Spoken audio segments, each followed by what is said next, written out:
Quando me aproximava dos 30 anos, o velho Pierre foi chamado para o mundo do além.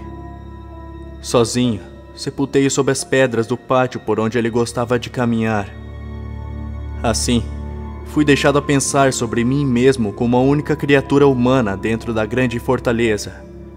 E em minha solidão absoluta, meu espírito começou a abandonar os protestos inúteis contra a sentença iminente, tornando-me quase reconciliado com a sorte que muitos dos meus ancestrais encontraram.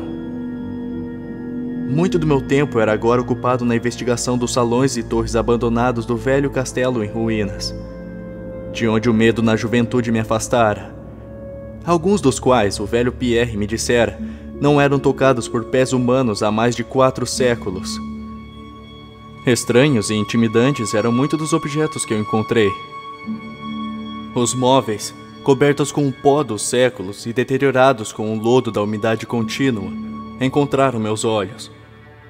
Teias de aranha em profusão nunca antes vistas por mim penduravam-se por toda a parte. Enormes morcegos batiam as asas ósseas e sinistras de todos os lados da penumbra vazia do outro lado. De minha idade exata, mesmo o escoar dos dias e das horas, mantive o mais minucioso registro, pois no relógio maciço da biblioteca, em cada movimento de seu pêndulo, esvaía-se minha existência sentenciada. Eu me aproximava a passos da hora que há tanto eu vira com apreensão. Como a maioria de meus ancestrais foram apanhada pouco antes de alcançarem a idade do Conde Henry, eu estava a todo momento vigiando a chegada da morte desconhecida. De que forma estranha a maldição me surpreenderia? Eu não sabia, mas estava decidido, pelo menos que não encontraria em mim uma vítima passiva e covarde. Com vigor renovado, eu dediquei a examinar o castelo e o que nele havia. Foi durante uma das mais longas de todas as minhas incursões de investigação numa parte deserta do castelo, a menos de uma semana antes da hora fatal, quando sentia que eu devia assinalar o limite derradeiro de minha passagem pela terra, além do qual eu não tinha sequer a mais leve esperança de continuar respirando, que me deparei com um evento culminante de toda a minha vida. Havia passado a melhor parte da manhã subindo e descendo as escadarias meio desmoronadas de um dos mais assolados torreões.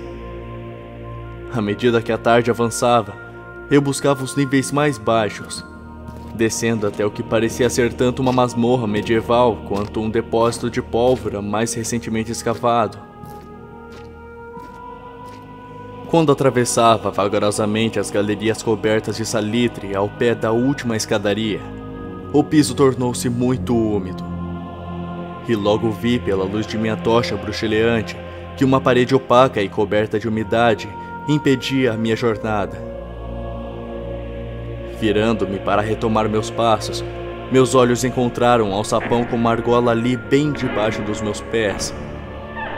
Pausadamente eu consegui erguê-lo com dificuldade, ao que na sequência revelou-se uma abertura escura de onde emanava uma fumaça asfixiante, que fez a minha tocha crepitar, abrindo-se no clarão indistinto o primeiro degrau de uma escada de pedra. Assim que dirigi a tocha para dentro daquelas profundezas repelentes e a chama reavivou livremente e imperturbável, comecei a descer. Eram muitos os degraus e levavam uma estreita passagem com pavimento de pedra que, eu sabia, devia estar em uma remota profundidade. A passagem evidenciou-se de grande extensão e terminava em uma porta maciça de carvalho, gotejante com a umidade do lugar que resistia vigorosamente contra todas as minhas tentativas de abri-la. Interrompendo meus esforços depois de um tempo, afastei-me, tomando alguma distância na direção dos degraus, quando subitamente me atingiu um dos mais profundos e enlouquecedores impactos que a mente humana é capaz de vivenciar. Sem aviso, eu ouvi a porta pesada atrás de mim ranger e abrir-se lentamente sobre seus gonços enferrujados. Minhas sensações imediatas escapam à análise. Defrontar-me em um lugar tão completamente deserto como eu considerava o velho castelo com a evidência de ali estar presente um homem ou espírito, produziu em meu cérebro um gênero de horror dos mais agudos. Ao me voltar, por fim, e ficar de frente para o ponto de onde vinha o ruído, meus olhos devem ter saltado das órbitas diante do que presenciaram. Entre os umbrais góticos estava uma figura humana. Era de um homem envolto num capuz e vestido com uma túnica medieval de longa cor negra. Seus longos cabelos e barbas flutuantes eram de uma cor preta intensa e terrível e de incrível profusão. A sua testa era alta além das dimensões normais. Suas faces, profundamente covadas e pesadamente cortadas de rugas. Suas mãos, longas, ressequidas e curvadas como garras, eram de uma brancura marmórea e cadavérica que eu nunca tinha visto noutro homem. Sua figura, magra o bastante para equiparar-se às proporções de um esqueleto, era estranhamente curvada e quase sumia nas dobras volumosas de seu traje peculiar. Mas o mais estranho de tudo eram seus olhos.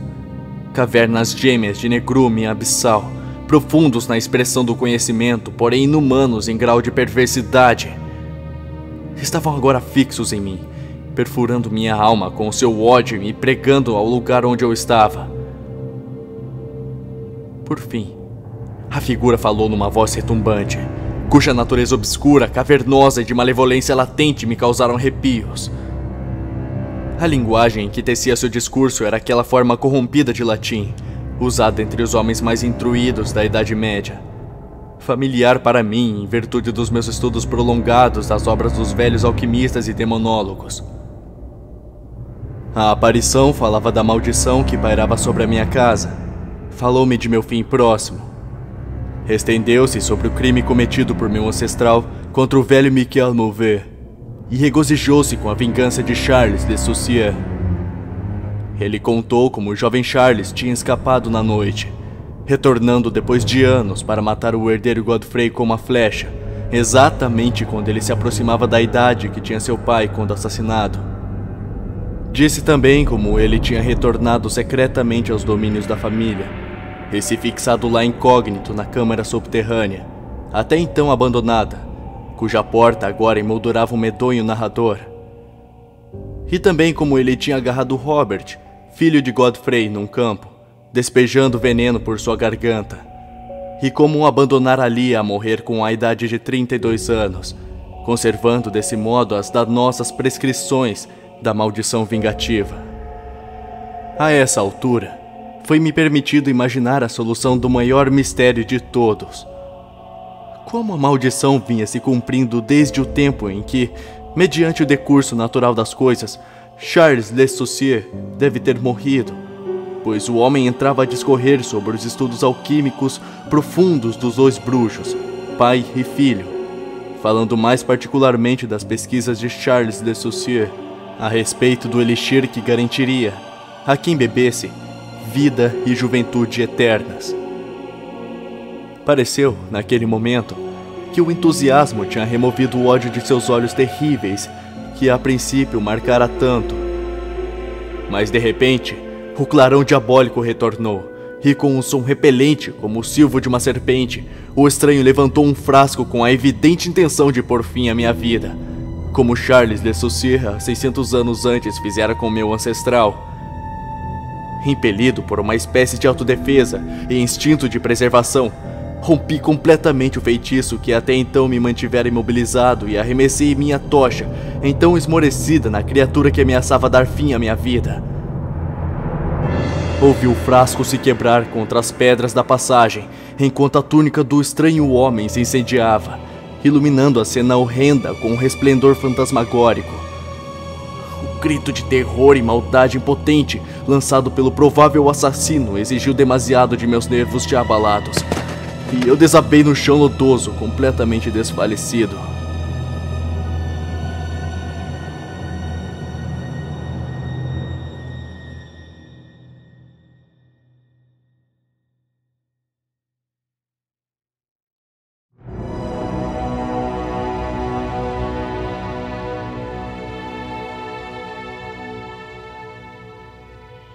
Quando recobrei meus sentidos, tudo estava horrendamente escuro.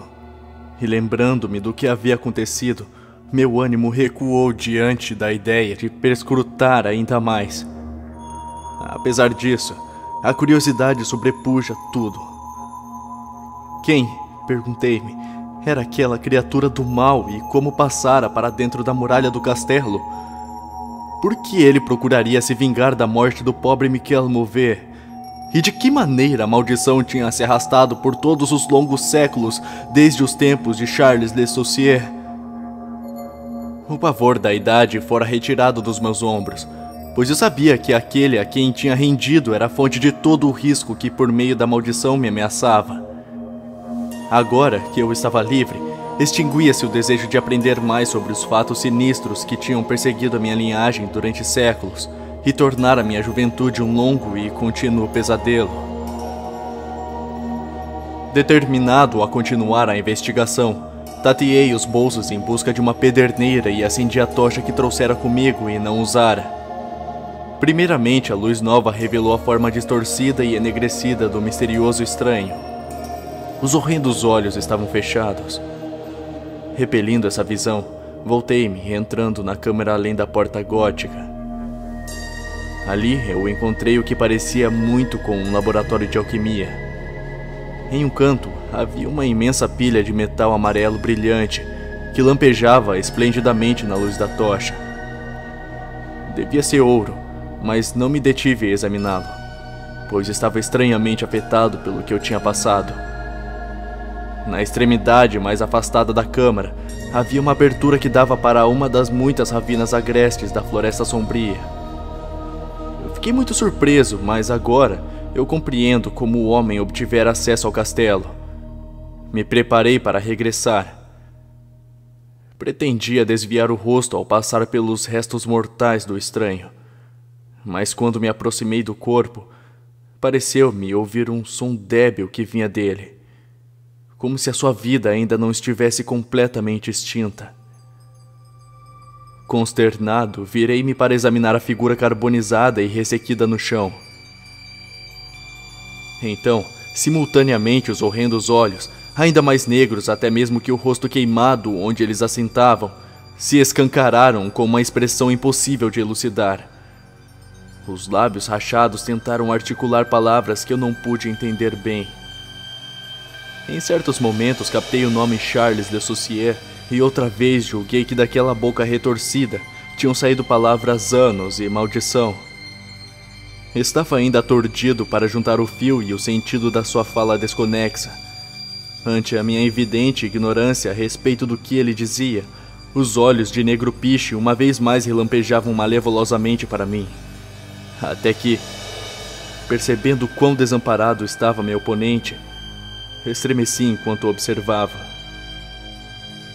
Subitamente, o miserável, animado por uma última rajada de força, levantou a horrenda cabeça do pavimento deteriorado e úmido. Como eu permanecesse paralisado de medo, ele recobrou a fala e, com a respiração moribunda, gritou nitidamente aquelas palavras que continuamente perseguem meus dias e noites. Tolo! Não consegue solucionar o meu mistério! Não tem cérebro capaz de identificar a vontade que através de 600 longos anos consumou a horrenda maldição lançada sobre sua casa.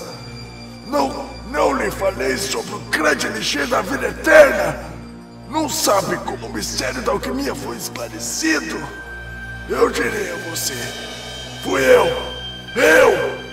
que vivi durante 600 longos anos para assegurar a minha vingança, pois eu sou Charles Le Saucier.